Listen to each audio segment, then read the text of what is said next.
Só avisar, pessoal, quem ainda não se inscreveu no seminário e depois quer um certificado de presença nesse seminário, tem um QR Code aí espalhado. Aponta o celular, vai gerar um linkzinho, vocês fazem a inscrição e depois a gente manda o certificado, certo?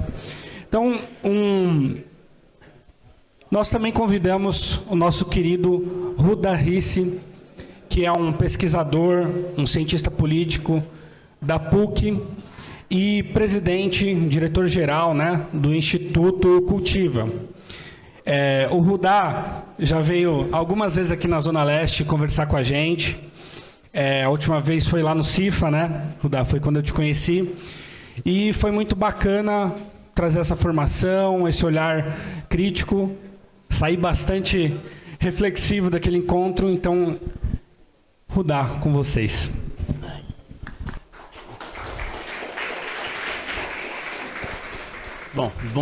Bom dia. Ontem eu peguei 9 horas de estrada para chegar aqui. Amanhã vai ser a mesma coisa.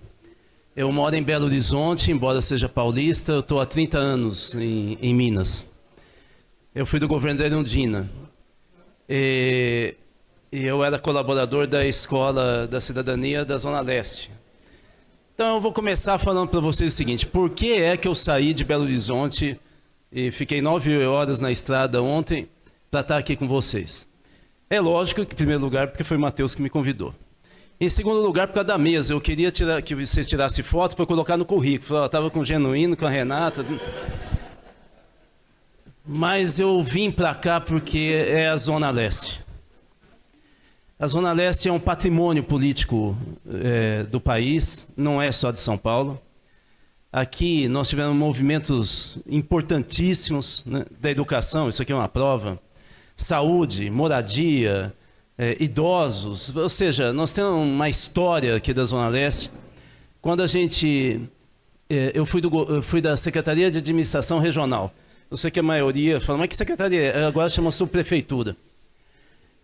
Eu acompanhava algumas administrações regionais, mas a gente tinha um olhar muito atento para a Zona Leste.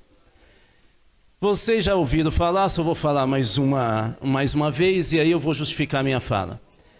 Aqui são 4,5 milhões de habitantes.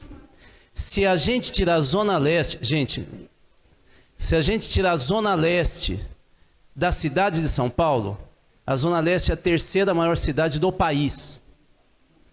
Mesmo tirando a Zona Leste, São Paulo é a maior cidade do Brasil, depois vem o Rio de Janeiro e aí viria a Zona Leste. Depois vem as outras capitais do país, que todas têm menos de 3 milhões. A cidade que eu moro, que é Belo Horizonte, tem 2,5 milhões. Isso aqui é uma potência.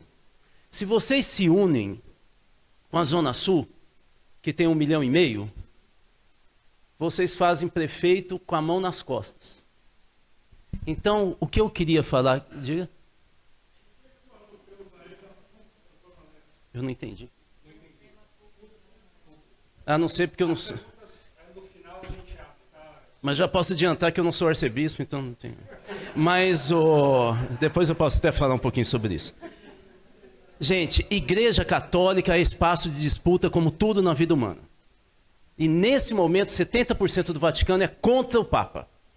Vocês precisam pôr o pé no chão. Não é assim, Deus quer. Não é Deus, não. É quem manda na igreja que quer. Então, não é só evangelho que todo mundo fica falando. É católico. É campo de disputa. Entendeu? Vocês estão trazendo... Vocês querem a PUC? Faça o que vocês fizeram com a USP. Faça o que vocês fizeram com a Universidade Federal de São Paulo. Briga, vem. Só que vocês têm que mandar na unidade que vier para cá. Porque senão é a direita que vai mandar. Então, só para responder rapidamente. Luta. Bom, vamos lá então. A grande questão que eu quero... Já vou falar para o final, assim eu faço spoiler e acabou. A grande questão que eu vou defender aqui é unidade. Se você... E eu fiquei super contente, até emocionado. Não sei se foi você que falou. Nós vamos tentar puxar um encontro das periferias. Se vocês fizerem isso e tiver enraizamento, que é o que a Renata acabou de falar, vocês ganham direto aqui. Se vocês se lembrarem de quem foi prefeito aqui, vocês vão lembrar, não, vocês não lembram, mas eu lembro, do Jânio Quadros. O Jânio Quadros era de direita. Estou falando era porque ele morreu, né? Depois do Jânio, é a Irondina. Aí é Maluf, Pita, Marta Suplicy, Kassab, não sei o quê, Haddad, Dória. Você já percebeu do que é direita, esquerda, direita, esquerda, direita, esquerda o tempo inteiro? Sabe por quê? A diferença da organização popular com consciência aqui em São Paulo para a direita, que está um pouco na Zona Oeste, um pouco na região Norte. Norte foi a base janista do Jânio Quadros, então lá tem uma marca conservadora. E um pouco no centro, acaba que a diferença entre o eleitorado que vota para mudar, para ter igualdade, justiça social e luta por direito, esse eleitorado, que está principalmente aqui na Zona Sul, ele é quase parecido com o eleitorado que sempre vota na direita nessa cidade. Quando um lado quebra um pouquinho e vai para lá, desequilibra e o outro lado ganha. Veja, isso eu estou dizendo para vocês. Sabe quando é que a direita ganhou? Quando o Jânio ganhou? Quando o Maluf, o Pita, o Dória, sabe Kassab, sabe quando ele ganhou? Quando essa região aqui rachou. Eu não estou brincando, é quando vocês racharam, e a Zona Sul também, mas principalmente a Zona Leste. Então nós estamos aqui, numa mesa como essa, para falar, vocês têm uma tarefa, gente. O Genuíno já falou qual é a tarefa dele. Eu tenho uma tarefa de vida. A Renata acabou de falar. Mas a grande questão é que nós podemos falar bastante coisa, eu vou dar alguns dados para vocês, mas se vocês não se unirem e não pensarem no que a Renata acabou de falar, não é só jovem, como é que a gente entra nos bairros e a gente fala como a gente sempre falou, com as pessoas rindo quando a gente chega? Como é que a gente faz para virar um cimento? Se a gente fizer isso, não tem nem para Ricardinho, nem Paulinho, nem nada. Uma das coisas mais bonitas que eu vi, eu sempre estou na periferia de São Paulo, né? Uma das coisas mais bonitas que eu vi num encontro de cultura, que aliás eu vou falar sobre isso em segundos, é que eu vou num encontro como esse, num centro importante lá da Zona Leste, de organização política deles, e de repente eu vejo um jovem levantando, e ele começa assim, ó, nós somos perifa, para entrar aqui tem que passar por nós. Eu falei, uau! Eu nunca tinha ouvido isso na minha vida. Eu tenho 61 anos. Eu nunca tinha ouvido ninguém falar desse jeito. Dá orgulho. Porque quem luta pelo poder popular, porque é a minha luta, eu não quero só democracia. Eu quero poder popular. Eu quero que aquilo que meu netinho tem seja a mesma coisa ou até mais do que o neto daquele cara que mora na favela que eu vejo da janela da minha casa do outro lado. O dia que nós tivermos isso, igualdade nesse país, aí nós vamos ser um país feliz e não o campeão de feminicídio, não campeão de linchamento, que é o que é o Brasil. O Brasil é um país violento, lá embaixo, quase na escuridão. É ali que mata travesti, campeão mundial de travesti. Então nós temos que lutar pela igualdade. De novo, então, meu papo aqui é o que eu puder fazer para esquentar o clima aqui e falar, vocês têm que sair aqui para lutar pela unidade. E começa pela Zona Leste, que já não é muito fácil. Começa pela Zona Leste. Agora, se fizer encontro das periferias, ninguém segura mais vocês. E aí a gente começa a pensar, o padre Ticão falava isso o tempo inteiro, no poder popular. Aliás, outros padres falam, né? O padre Paulo de Itaquera fala a mesma coisa. Então, a gente tem que ter clareza disso. Bom, por que a gente está tendo dificuldade para unidade? Eu vou falar de duas coisas. Por que nós estamos com dificuldade?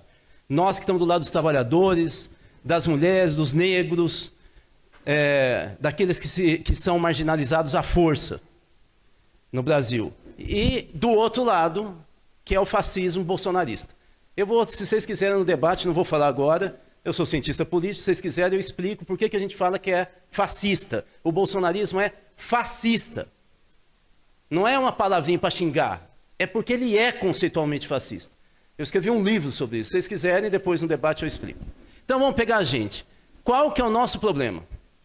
Nós, de esquerda, construímos a nossa visão de mundo a partir de duas grandes ideias. A primeira é a luta pela igualdade. Nós achamos que uma sociedade justa é uma sociedade em que as pessoas são iguais. Não é na roupa e nem no cabelo. Já imaginou vocês pintarem tudo de cabelo branco só para ficar igual o que eu sou? Então, não é para ficar... É igualdade social, de poder político. Nós somos iguais. Por isso que nós de esquerda somos feministas. Por isso que eu sou feminista. Porque nós achamos que homem e mulher têm que ter a mesma força política, as mesmas condições de trabalho, ter direito a ser feliz, ser dono do seu corpo. É isso que a gente acha. Por isso que toda pessoa de esquerda é antirracista. Porque nós achamos que todo ser humano é igual. E se não for, nós vamos lutar para ser. Entenderam? Por isso que nós defendemos a organização e o direito do segmento LGBTQIA+. Porque são irmãos. Principalmente quem é cristão, vocês sabem que nós somos irmãos. Não tem sentido a gente falar, ah, não, porque o quê? Ele está matando alguém? Não está. É por isso que nós somos feministas, antirracistas, e lutamos pela igualdade, pelo direito de organização e pelos direitos LGBTQIA+, dos indígenas, assim por diante. Tem uma segunda ideia forte, que define o que é a esquerda, pelo menos até hoje, que era a ideia de que nós vivemos num mundo assalariado e que os assalariados são explorados pelo capital e pelos capitalistas. Essa ideia hoje, na prática, está em choque. Não é que a ideia está errada, mas o jeito da gente sentir. Eu vou explicar por quê. Eu era estudante da PUC de São Paulo, eu me formei aqui, e eu fazia porta de fábrica, acordava 4h30, eu era de uma organização de esquerda, eu acordava 4h30 da manhã e fazia porta de fábrica na mudança de turno. Distribuía jornal, panfleto da oposição metalúrgica de São Paulo. O que a gente via? A gente via uma multidão saindo da fábrica, eu não sei se era 5h30 ou 6, e uma multidão entrando. Você via a multidão, era muita gente, parecia um estacionamento desses campos de futebol de hoje, arena e tal. Enorme, é muita gente. Gente, quando você tem uma multidão que está entrando e uma multidão que está saindo, você vê que você é trabalhador. E você olha na cara do outro e fala, ele está sofrendo o mesmo que eu, tem um salário que eu, tem um chefe sem vergonha igualzinho. É isso que cria identidade na gente. A gente vê uma multidão. E a gente vê que o trabalhador metalúrgico tem uma identidade com outro metalúrgico. Bancário era a mesma coisa naquela época. Eu estou falando de 1980. O bancário, ele era do Banco do Brasil, do Bradesco e tal, mas ele sabia que ele ficava lá no caixa, que para subir no banco era difícil, que era explorado. Todo mundo sentia que era igual. O que acontece agora? Fragmentou esse mundo. Você tem cara que está andando de Uber, você tem cara que está em aplicativo, você tem cara que está em casa fazendo trabalho remoto. Depois, se vocês quiserem, eu posso até citar os dados aqui, mas são milhões de brasileiros. Você tem cara que continua no banco, eu não sei, aqui tem muito jovem, ainda bem, mas eu vou falar, vocês vão ter que acreditar. Você sabe que gerente de banco, lá para os anos 80, o cara era quase autoridade na cidade. Eu sou do interior, eu nasci em Tupã, perto de Marília. Aliás, região hiper-bolsonarista. Fui ameaçado de morte, só porque eu nasci lá, 15 ameaças de morte eu tive durante as eleições de 22. Eu fiquei muito contente com isso, porque vários eram pelo Facebook. Eu pegava e escrevia lá para os meus conterrâneos, falei, pelo amor de Deus, bicho, agora eu vou mandar o meu advogado te processar. Você vai ameaçar de morte? Tenta não vai aparecer, agora eu sei quem é você. Todo mundo saía correndo do Facebook. Bom, mas o fato, o que mostra que eram velhos, né? Mas o que... Mais 5? Então, o grande problema da gente nesse momento é que as pessoas não conseguem se ver no mesmo trabalho. Hoje, gerente de banco que eu estava falando, ele fica vendendo pacote, ele quase sempre está na rua. Gerente, bicho, ele ganhava no final do ano caixa de uísque dos donos da cidade. Porque os caras queriam um favor. Agora não dão nem pirulito pro cara, ele não manda em nada. Vocês entenderam como o mundo, esse é o nosso problema, como o mundo se fragmentou, a gente não tem mais aquela ideia de que eu sou igual a você. E o que está acontecendo hoje? Igual o jovem tem, a gente fala tribo, né? Nem vocês falam mais, mas em sociologia a gente continua usando tribo urbana, né? Você tem um jeito de vestir, um jeito de falar, não é? Você tem, às vezes, até um jeito de comer, não é? As músicas. A gente foi se fragmentando cada vez mais nos últimos 20 anos. Então, vocês não sabem o que é hoje dirigente sindical. O cara do sindicato, eu posso falar porque eu sou consultor de um monte de sindicato, os caras do sindicato hoje falam, rapaz, você não sabe o que é a base. A base hoje sindical, antigamente a gente falava, o sindicato somos nós, né? Agora eles falam que nós da diretoria, eles são clientes e nós temos que fazer o que eles mandam. Acabou a ideia de classe, na prática, né? Esse é um problema que nós vamos ter que construir, reconstruir. Uma das coisas que é a tarefa de vocês, nós obviamente que estamos aqui na mesa, mas muito mais de vocês, que é a gente construir uma linha para a gente costurar esse monte de movimento coletivo, organizações, ONGs, movimentos sociais, que está tudo pulverizado. Vocês conhecem, na Zona Sul nós temos 5 grandes articulações de luta por moradia. 5, gente. MTST, Povo em Ação, a Frente, temos 5. Nem na mesma luta a gente consegue se unir. Está na hora a gente falar, chega, nós estamos perdendo para o fascismo. Não é qualquer coisinha, é para o fascismo. Vocês precisam começar a bater, temos que estar junto. Claro que para isso nós temos que ter emoção. E aí a segunda coisa que eu queria falar ainda do nosso grupo, e vou falar super rápido do fascismo. Nós temos que ter emoção, porque ninguém é chamado para ir para a rua e vai porque quer, porque comprou roupa nova. É porque a gente se emociona.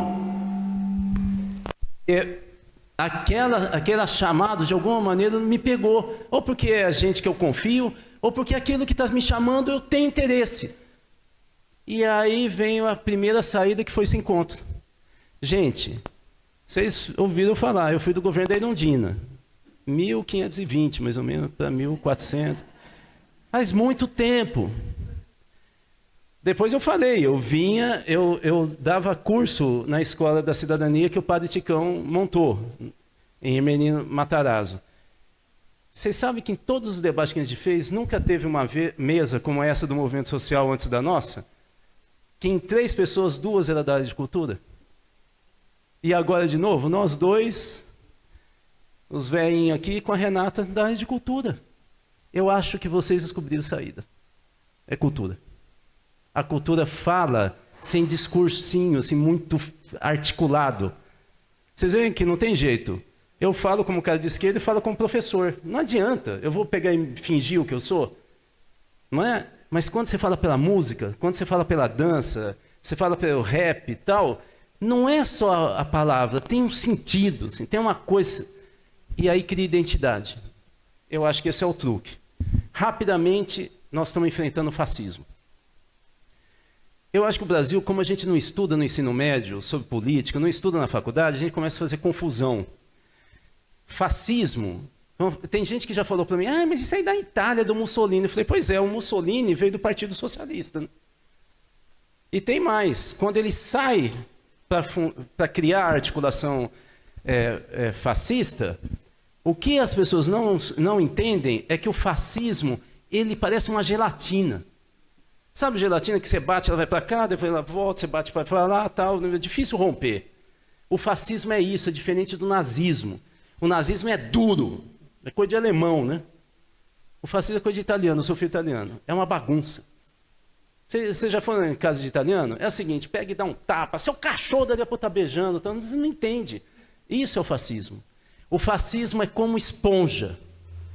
Ele continua da mesma forma, mas você coloca tinta azul, ele... Você põe água, ele chupa. Você põe tinta amarela, mas ele fica sempre... Ele chupa.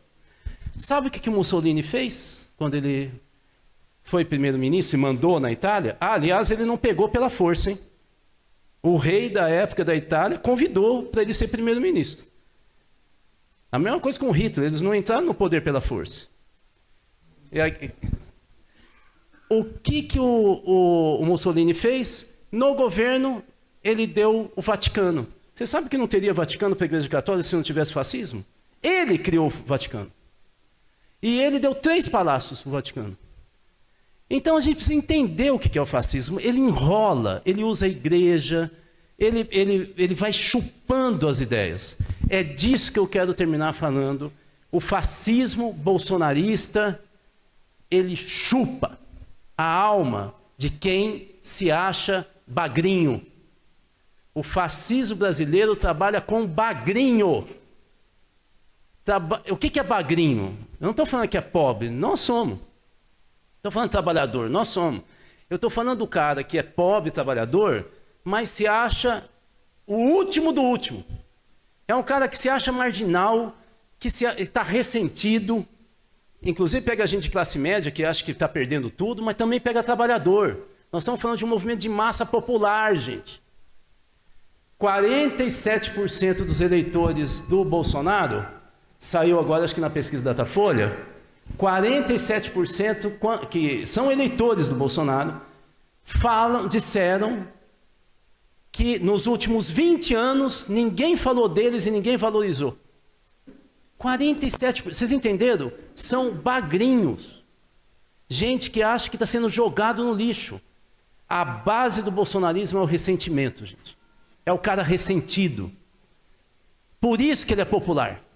Então nós temos aqui, terminei, nós temos aqui uma disputa que é problema meu, mas para eu ficar mais tranquilo eu vou falar que é mais de vocês que se virem.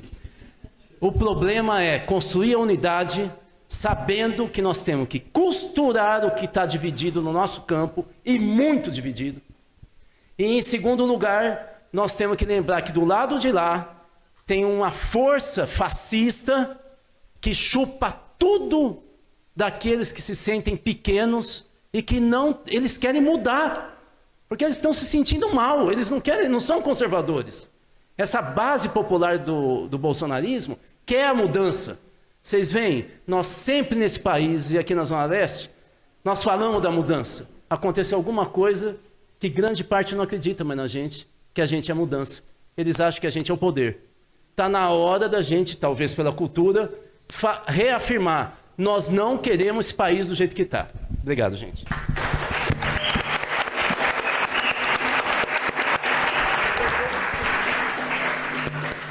Agora nós vamos fazer um breve comentário, eu e a Patrícia vamos abrir para perguntas e depois para a síntese final. Então, Patrícia.